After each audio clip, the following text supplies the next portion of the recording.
नमस्कार, मैं हूं विनय सिंह। आपका बहुत बहुत स्वागत है। आज हम बात करेंगे कि झारखंड में भी पेपर लीक के कितने किरदार हैं। हजारीबाग का ओएसिस स्कूल क्यों चर्चा में आ गया, रांची क्यों चर्चा में है, रांची का वो कुरियर कंपनी क्यों चर्चा में जहां से पेपर लीक की शुरुआत हुई। इसके साथ साथ हम आपको आज विशेष जानकारी देंगे कि जब कोई स्टूडेंट के बारे में कोई अखबार न्यूज लिखता है तो उसे लिखते समय किन चीज़ों का ध्यान देना चाहिए। इसमें वो यूट्यूब के भी सारे लोग शामिल होंगे जो इन चीज़ों पर ध्यान देते हैं। तीसरी खबर हमारी होगी कि इलेक्शन अगर अक्टूबर अथवा नवंबर में हो जाता है तो जेएसएससी सीजीएल का आखिर क्या हो सकता है, इस पर भी हमारी बातचीत होगी आपके साथ। और चौथी खबर होगी कि विधानसभा नियुक्ति घोटाले में फैसला रिजर्व रखा गया है, इसका क्या अर्थ होगा। तो तमाम चीजों पर आपके साथ में बात करेंगे। और ये बता दें कि इस चैनल पर, जो चैनल आप इस वक्त में देख रहे हैं, आप काफी पसंद करते हैं, काफी आपने सपोर्ट किया है और स्टूडेंट्स की डिमांड थी कि पढ़ाई लिखाई के लिए भी एक चैनल लाइए। तो हमारा एक नया चैनल चल रहा है जिसमें सिर्फ नए अंदाज में पूरा झारखंड जीके चैप्टर वाइज होगा। उसमें न्यूज नहीं होगा, उसमें सारे चैप्टर्स होंगे, सिर्फ कोर्स के, क्लासेज के, और YouTube पर सब कुछ फ्री जाएगा। और इस चैनल पर आपको अब जो आपका पसंदीदा चैनल आपने बनाया है, इस पर हर न्यूज के अंदर का विश्लेषण करेंगे, जो गलत खबर होगी उसे भी बताएंगे और आपके लिए जो जरूरी चीजें होंगी वो बताएंगे।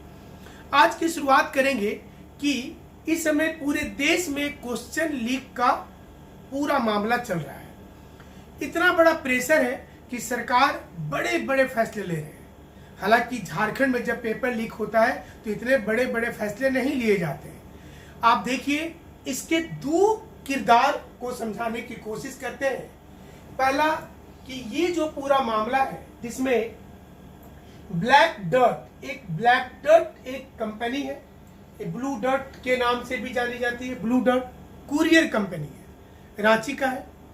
इस कुरियर कंपनी में क्वेश्चन इसके माध्यम से स्टूडेंट तक पहुंचाया जाता था। सोचिए कि जब घोटाला होता है तो क्वेश्चन पेपर जो लीक हो रहा है उसमें एक चीज ये भी सामने आ रहा है कि कई कुरियर कंपनी की भी मिली भगत है और उसके द्वारा स्टूडेंट को क्वेश्चन पेपर भेज दिया जाता था। उसके बाद स्टूडेंट रट करके एग्जाम में जाकर के इसका उत्तर देता था। दूसरी इंपॉर्टेंट चीज आ रही है कि क्या ये साजिश जेएसएससी सीजीएल में भी रचा गया होगा। क्या जेएसएससी सीजीएल में भी इस प्रकार से हुआ होगा, जेपीएससी में भी क्या यही रणनीति अपनाई गई होगी। अब चलिए आपको हजारीबाग की कहानी बताते हैं कि हजारीबाग में एक ओएसिस स्कूल है, काफी बड़ी बिल्डिंग है। हालांकि हम स्कूल पर कोई सवाल नहीं उठा रहे, वहां पर जो नीट का पेपर था उसके पैकेट वहां पर फटे हुए पाए गए। आपको याद होगा ऐसा ही जेपीएससी के समय भी कई ऐसे सेंटर थे जहां पर फटा हुआ पेपर पाया गया था। अब जब ओएसिस स्कूल का नाम आ गया है जो हजारीबाग में है, आप सोचिए कि ऐसा कई स्कूल में होता होगा। यहां पर हम ये बताना चाह रहे हैं कि स्कूल के मालिक पाक साफ हो सकते हैं, प्रिंसिपल अच्छे हो सकते हैं, सरकार अच्छी हो सकती है, लेकिन जो कर्मचारी है, जो लोग हैं, उनके अंदर अगर बेईमानी आ जाती है तो आप क्या कर सकते हैं। जो छापामारी हो रही है उसमें गार्ड पकड़े जा रहे हैं, जो 10,000 की ड्यूटी दिखावा के लिए कर रहे थे, वो अंदर ही अंदर क्वेश्चन पेपर को कहीं ना कहीं से मिली भगत रूप में कर रहे थे। ये इंपॉर्टेंट है। हम किसी स्कूल का नाम बदनाम करना नहीं चाहते, ना ही किसी स्कूल पर क्लेम कर रहे हैं। ये एक हम बता रहे तक ऐसे और भी कई स्कूल में हो सकता है। जैसे आपने देखा होगा कि जब जेएसएससी का जब मामला सामने आया तो शिवा इन्फोटेक और श्रेया डिजिटल, ये दोनों पर आरोप लगा कि यहीं से सारा बच्चा पास कर गया है। बहुत डिमांड हुआ कि आप इस पर जांच कीजिए, इस पर कार्रवाई कीजिए, लेकिन यहां चूंकि राष्ट्रीय मुद्दा नहीं बन पाया, इसलिए कहीं ना कहीं यह मामला दब गया। अब इसको समझिए, राष्ट्रीय मुद्दा का मतलब हो गया कि पूरी विपक्षी पार्टी अगर आपके फेवर में आ जाती है।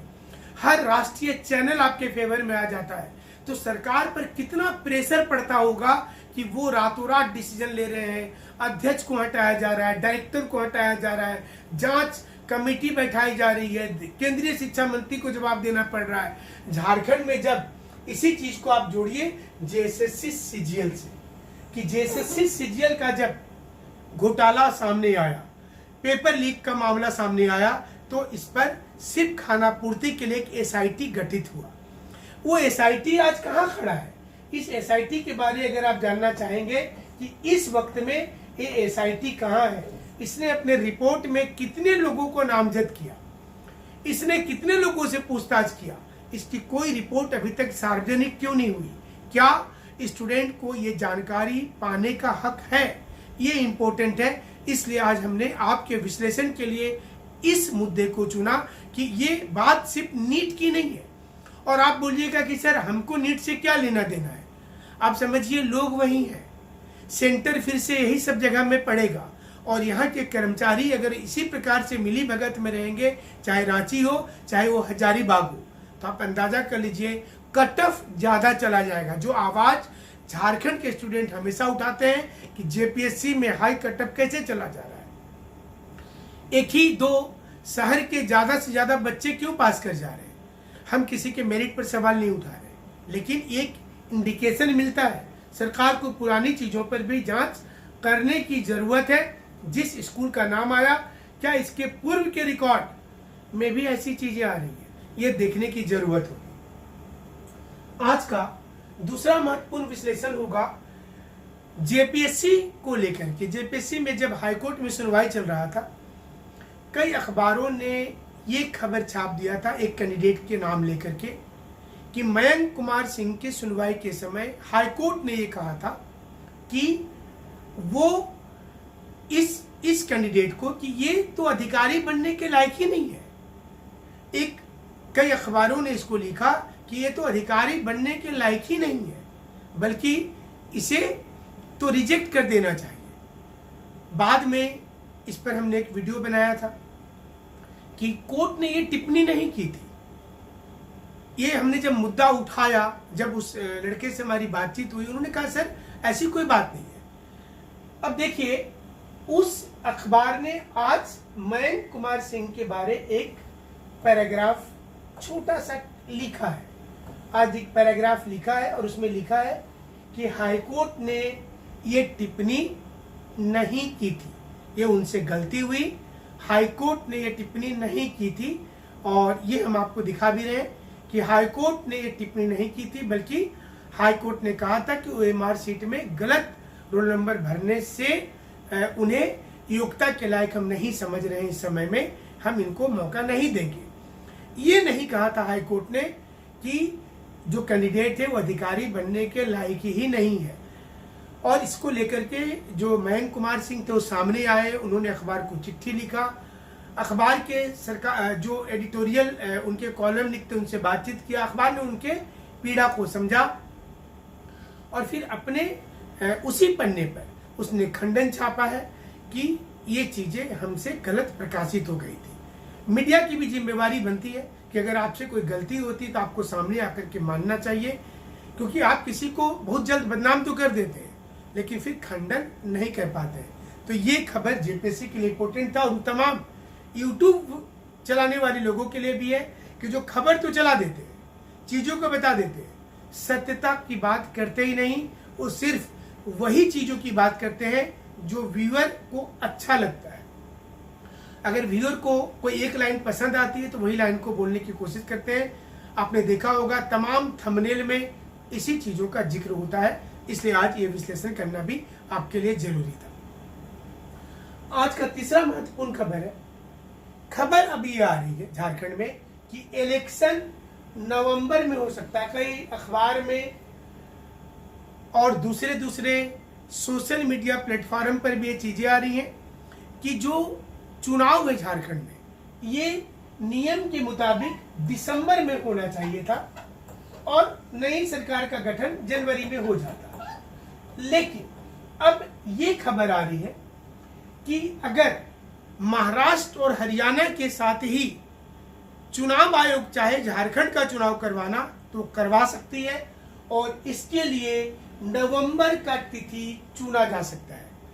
अगर नवंबर के पहले सप्ताह में चुनाव हो जाता है तो सोचिए कि आपको कि अक्टूबर में आचार संहिता लग जाएगा और अक्टूबर में कंप्लीटली आचार संहिता होगा। ये आचार संहिता सितंबर में भी हो सकता है।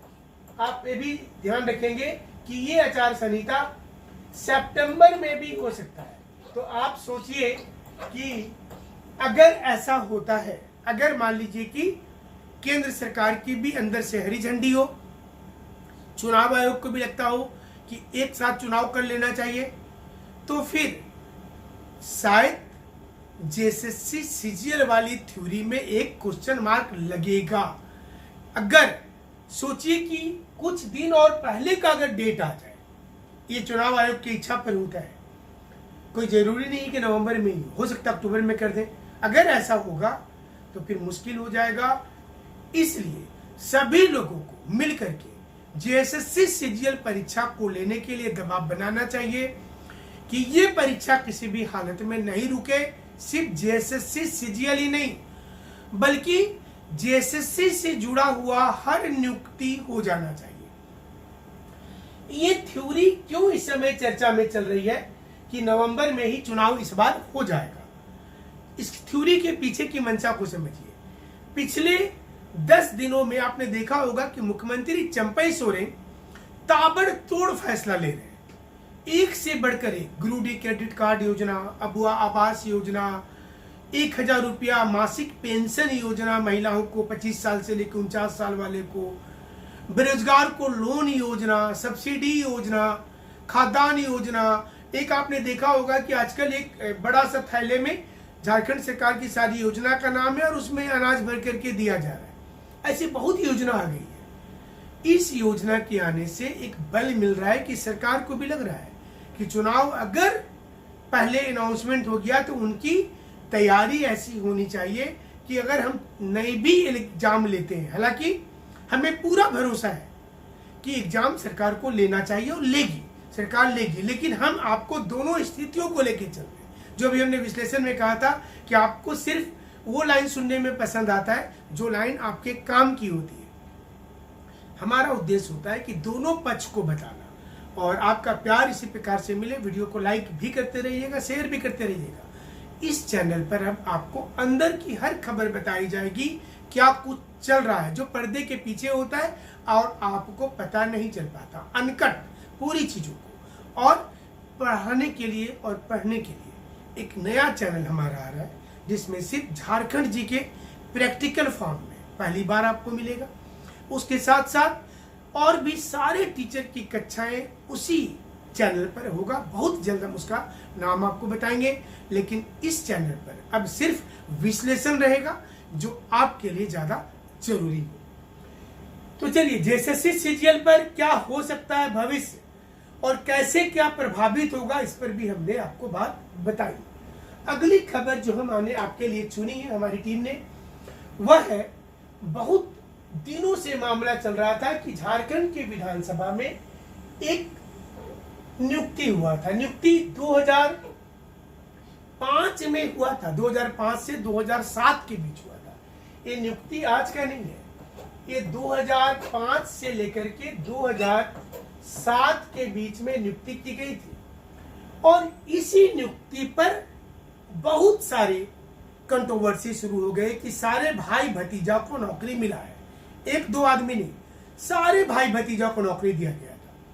और उसके बाद विक्रमादित्य आयोग बना था जिसने ये लिख करके दिया कि हम संतुष्ट नहीं हैं। इसके जो पैटर्न थे, जिस प्रकार से लोगों को नौकरी मिली है, उसे देख करके लगता है कि इसमें घोटाला ही घोटाला हुआ है। और इसके बाद ही ये पूरा का पूरा विवाद सामने आ गया। 2018 में गवर्नर को इसका रिपोर्ट दिया गया था। 2018 में फाइनल रिपोर्ट आ गया था। उस रिपोर्ट के आने के बाद हाईकोर्ट में भी मामला था।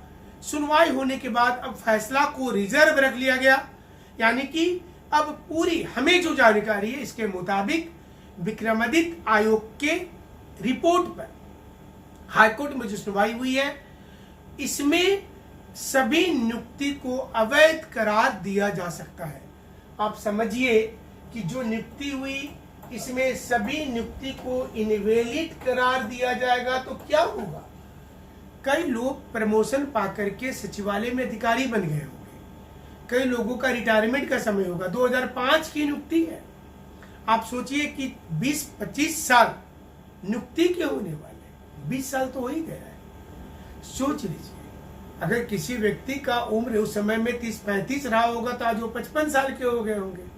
तो सोचिए, आज तक अभी तक सिर्फ इस पर जांच ही हुआ था, सरकार एक्शन ही नहीं ले रही थी। चूंकि ये रिपोर्ट में आया कि जितनी नियुक्ति हुई है किसी न किसी मंत्री के रिश्तेदार है, कोई ना कोई विधायक का वो भतीजा भतीजी हो सकता है या उसके दूर के कोई रिश्तेदार हो सकते हैं। तो फिर इस पूरी नियुक्ति प्रक्रिया को रोका जाए, ये सिफारिश की गई थी, लेकिन जांच पर जांच चलता रहा और फैसला रिजर्व रखा गया है, जो संभवतः आने वाले सप्ताह में इस पर हाईकोर्ट अपना फैसला रिजर्व जो रखी है उस पर डिक्लेरेशन देगी और इसमें सारे लोगों को नियुक्ति से हटाया जा सकता है। सोचिए विडंबना कि आप नौकरी के लिए तरस रहे, आपको लग रहा है कि नौकरी हमको कब मिल जाए। सरकार नई नई चीजों को ला रही है। कल जैसे गवर्नमेंट ने बताया था कि वो सिपाही वाली दौड़ करवा रही है, जो झारखंड एक्साइज वाले थे उसमें भी कोर्ट में एक मामला चल रहा है। ये भी समझिए, झारखंड एक ऐसा राज्य बन गया है जिसमें हर नियुक्ति होने के बाद और नियुक्ति होने के पहले वो मामला कोर्ट में चला ही जाता है। स्टूडेंट इसी कारण से परेशान रहते हैं, लेकिन हमारी कोशिश होगी कि आप तक हर चीजों को बेबाक रखने का विश्लेषण आपके साथ चलता रहेगा। चैनल को आप इसी प्रकार से पसंद करते रहे और हमारा नया चैनल जल्द आ रहा है जिसमें सिर्फ और सिर्फ क्लासेस चलेगी। उसमें कोई न्यूज का कोई भी खबर जैसे सीजीएल होगा या नहीं होगा वो आपको सिर्फ इसी चैनल पर रहेगा। उस चैनल पर सिर्फ क्लासेज होगा। हमारे साथ जुड़ने के लिए आपका बहुत बहुत शुक्रिया, बहुत बहुत धन्यवाद।